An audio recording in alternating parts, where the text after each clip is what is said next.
So I did 16 years for a crime I didn't commit. Obviously, everybody knows this at this point. The reason why I overturned my case was what has been known for years, even before my case, but even before I was arrested, that there's an issue with identification issues. There's a way to encourage a witness to point out somebody you want them to point out.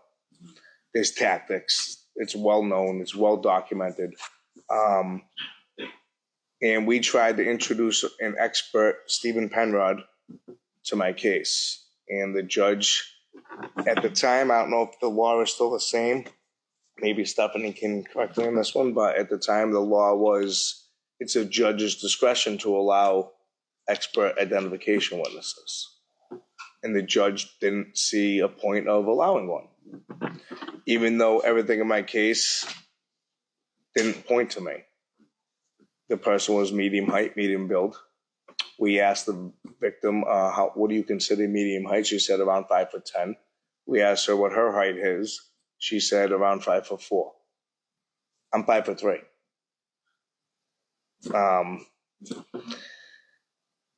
And the judge still didn't think an expert was needed. On top of that, the identification of the visual.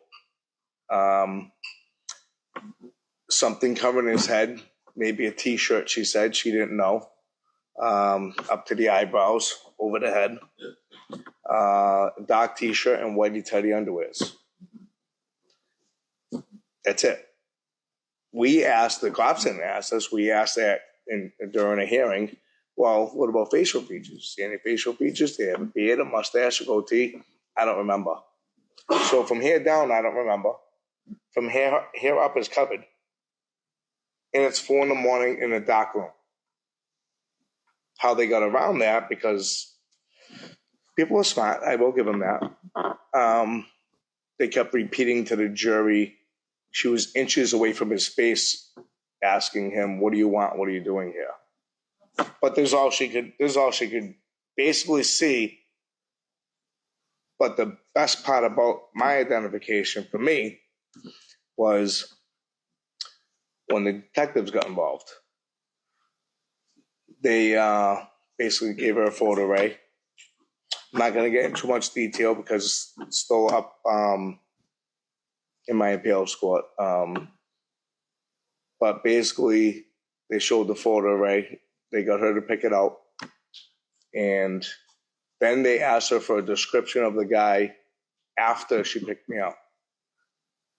And her description changed to medium to short length hair, clean cut. During trial, we asked, when did you figure out he had medium to short clean length hair? Basically, like, that wasn't the exact way we asked, but we went through everything. And, well, how do you know he had medium to short length hair if he had something covering his head? And you can see the way she reacted. She was like, he had hair hanging down from the whatever was covering his head. Now, she already claimed it's up to his eyebrows, up over his ears. So now if hair's hanging out, now you can't even see his eyes. Then we introduced a pair of shorts they found at the scene, and they got away with it by lying. This was the fabricated evidence, claiming that they never searched the room. It was supposed to be up to the techs to search the room, which is bullshit, but whatever. If you're a detective walking in a crime scene, you want to secure a scene, but they never did. Next day, they brought the victim to the house to pick up clothes. She had no clothing. She was just throwing clothes in a bag. And she ended up, I don't know, a week later going through the clothes and found a pair of men's shorts. She don't know who they are. She never seen her before. Asked every man she ever knew that could have access to the apartment or anything. Everybody was like, they ain't mine. I mean, so obviously there's only the guy that ran out of her bedroom in those whitey tighty underwears. As soon as I found out, I volunteered my DNA, but the courts, the way they work, they make it sound like they forced me to do it. my lawyer called me up and told me about this, and I was like, all right, take my DNA right away. Went to court, and the way the procedure goes, it's an order from the court. It's not voluntarily, which is kind of messed up, but whatever. I didn't really care. I just wanted to take it. Didn't fight him on it, didn't argue with him, nothing. Came up not mine. Now, I'm sure when they found these shorts and found out there was DNA on it, the cops were probably high-fiving each other during this. We got him. We got him. And then when my DNA came back, it wasn't mine. They were like, shit, how do we get rid of this?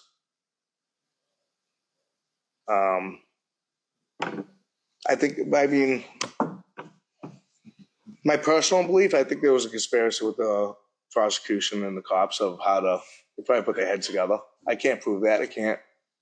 That's just my own opinion. Don't know if it's true or not, but there were some lies brought up about the shorts afterwards where now all of a sudden the cops were, oh no, I was watching the victim when she was picking up clothes off the shore. I didn't see any men's shorts. Why would you be looking for men's shorts at that particular point, like specifically shorts? And they ended up convincing the jury that the shorts were left there by her nephew who stayed there, a week after the incident. And he was there for like 3 weeks. They said, oh, she went back there 3 weeks later to pick up the rest of her stuff. That's one thing. They end up misleading everybody. And that was a fabrication. 16 years later, a lot of hard fighting and aggravation and stress and depression. A lot of depression.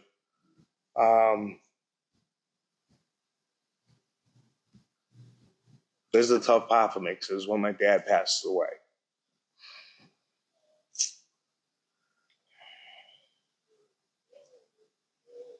It's around February 2016. My birthday is January 27th. My father normally comes up to see me, and he didn't come. So I call him, like, I don't know, February 3rd, whatever. I don't know the exact date. A few days after. Hey, what's going on? And he starts breaking down, telling me something to tell me. And I had a daughter that was getting in trouble at the time, so I thought it was about her. And he goes, no, I'm dying. I didn't know what he was talking about. I'm like, what do you mean you're dying? You're dying? And he had stage 4 liver cancer, and they gave him 6 months to live. So with the prison mentality, I can't show emotions. I'm on a prison floor with other inmates around me. And on top of it, I want to show my father weakness at this point, especially with what he's going through. So I took a second. I'm like, all right, hold on a minute. Tried to get myself back together and just started talking about, all right, well, this is your first diagnosis. Go to Dana-5, blah, blah, blah, the whole conversation from there. And he's basically settled on. He's like, oh, I'm done. And I'm like, no, well, you're going to Dana. He's fighting me on going to Dana. He wants to go to Cape Cod Hospital. I don't know why the hell he would want to do that, but I'm like, and now I'm getting mad. And I'm like, no, I don't care. This is where you're going. And literally 2 weeks after that conversation, I get a letter from my lawyer that they finally changed the laws that Tom was just talking about, where they changed the identification laws where they're finally admitting everything we were saying back then. But the biggest part about that aspect, the expert we were trying to introduce, Stephen Penrod, was the expert the Supreme Judicial Court of Massachusetts used, one of the experts, to overturn the cases. And he's listed all over everything they stated. And I don't know, he listed a bunch of things, but I think there was like 8 points of what we were trying to introduce, the SJC, and he says them in the documents. They finally accepted. And that's, I don't know. And I call my lawyer up and I tell him, like, hey, this is what's going on with my father right now. And I've known this lawyer for, she's the entire time. It was 2016 at this point, so 16 years at this point. No, I'm sorry, because I had 2 years of trial, so 14 years at this point, somewhere around there. We're basically become very, very close with each other. He was close to my family. I'm very close with him now.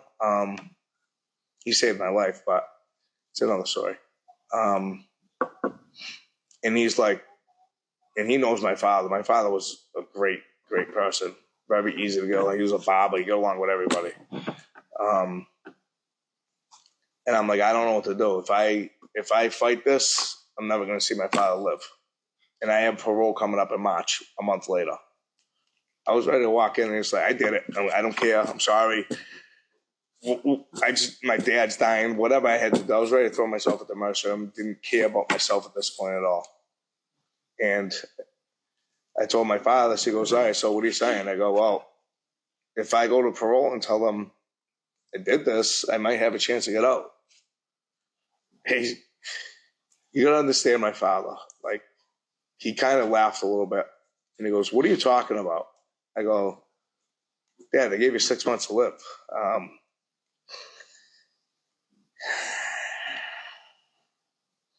Even now, it still messes me up.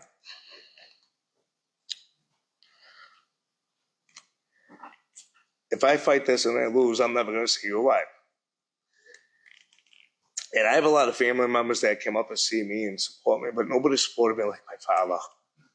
Like, he was the only one that really understood the prison aspect where I had to do certain things. Everybody else was like, why are you in the hole again? They just don't understand that I have to fight for certain things. I have to... Plus, I'm 5'3", and people try to bully me. I just got to fight. It's just the way it's prison. It's either fight or be a victim. And I'm not a victim. He was the only one that really understood that I could only really talk to. And I tried to explain to him, like, I don't think I'll survive. I'd probably kill myself. I'm not going to lie. I probably would have killed myself if I didn't get out and get to be with him and he ended up dying while I was in there. So he tells me, he goes, I'm going to tell you something right now. I go, what? He goes, how did I raise you? I go, what do you mean? I taught you 2 things in your life. There's a corner. You can go sit in the fucking thing, curl up and die. Or you can stand the fuck up and fight. What do you want to do? And I just had to laugh because he's right. I have no choice. I go, yeah, but this is a different thing with you on the stage now. He goes, and this is what, I literally hung up the phone after this, called my lawyer and said, let's do it. And he goes, I'm going to tell you right now, I don't give a fuck if you get out or not. I'm going to die a happy man knowing you're fucking fighting because I know you didn't do this. Fuck this stuff. Because I know you didn't do this. And you don't even do this, so you stand up and fight. Now call me back when you have something else to talk about. And hung up on me. So I called my lawyer, and literally June of that year, 2016, and I got out. 4 months later. That's how quick it was for me. I mean, it's not quick, but... I mean, it is quick, but... I'll tell you what, that last week was the worst. So since then, I mean, everything's been in the paper since then. So I can't really talk about much after that because I'm still pending certain things. Now, you had your parole hearing, right? Yeah, I did. You marched in there and told them, I didn't do this. Send me back to my cell. I kind of laughed at him. I went in there. I think that was I went in there with such high spirits that I didn't really give a shit about them in any way, shape, or form. Where... I don't remember one of my hearings. I mean, I went to them, I think 2-3 times before that. I don't even remember. Where it's nerves, I don't know, and I know I can't admit because I can't admit to my crimes. I didn't do it. I don't care. And I had 12 to 21 year sentence. So if I don't admit, staying in its own 20, I don't know, 2000, I would have been out by now, but 2021, something like that. And that was I don't know. I can't explain the feeling of walking in there, and I had no worries. I didn't care. I walked in there happy. Who walks in a parole happy? And I don't know. I just walked in and was like, I remember walking in there, honestly, I can hear him talking through the door where whoever was one of the guys on the board said, what the hell is he doing here? What does he expect from us? He ain't getting shit from us, something like that. And I just started laughing. What year is this? 16. It's in 16? Yeah. And so I walk in and they gave me an attitude right away. I just laughed and he goes, you think this is funny or something? I go, I really don't give a shit what you think this is, dude. I'm going to tell you straight up right now, I didn't do it. I'm going to fuck what you think. I go back to myself. I don't even know why I'm here. And that was basically my hearing. 2016, I believe that is a Chairman Tressler. I don't know who exactly was talking, though. There was a couple guys on it, so I can't say who. But even with all that being said, I don't have any ill will against the police department. I really don't. I know it's weird. Don't get me wrong. But like he said, it's not every friggin' cop. There's a lot of good cops out there. There really is. The problem with the police department, in my view, is how it's probably from the beginning of time. You don't make a rush, you don't get promoted. You don't do things the way they want you to do them. You're not liked. It doesn't matter if you're doing the right thing, especially if you're a detective. Look at the pressure of a detective. I'm going to make you a detective. I'm going to make you a detective. 10 cases each. He closes 3 in 6 months. He closes 8 in 3 months. What do you think's going to happen? He's gone. He's getting a promotion to a sergeant because he just killed it. It's all promotional. Especially the public is one of the worst things for it. Because if there's a high-profile case, you know how much pressure the city's under to close that freaking case? Not about doing it right. Make your arrest. Why can't you do your job? Well, maybe it's not an easy case. Maybe we want to do it right. But the public puts so much pressure on the city. And the city, what do? They go after them. And the captain, chief, whoever, goes down the line to the detective. Basically with threats. You don't close this case, you're gone.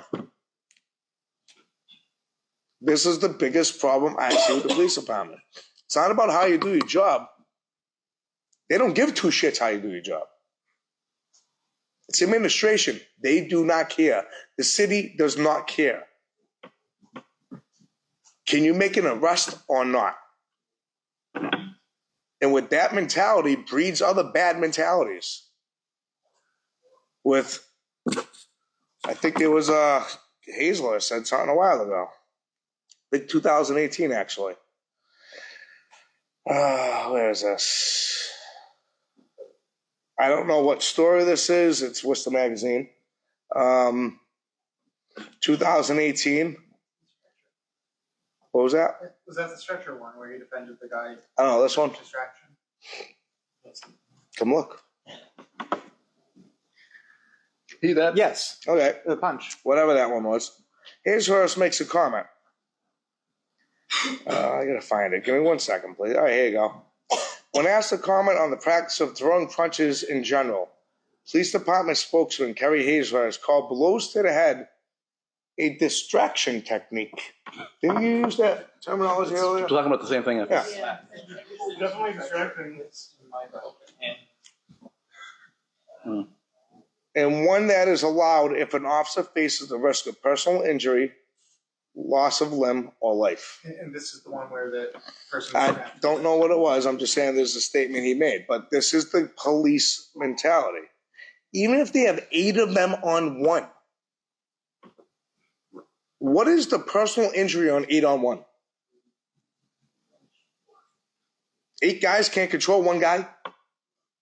8 trained men cannot control one guy.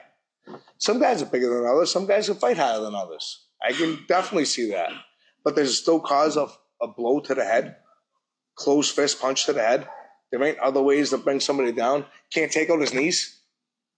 Can't tackle him. And then everybody pig pile on him. It's just, and I honestly don't blame a lot of the cops for these actions. It's the way they're trained. It's the way the mentality is. It's, again, do your job, you're a cop. But at the same time, with that being said, that badge is supposed to mean something. It's supposed to mean something to that cop more than to us. But it's also supposed to mean something to the public, which the public has forgotten.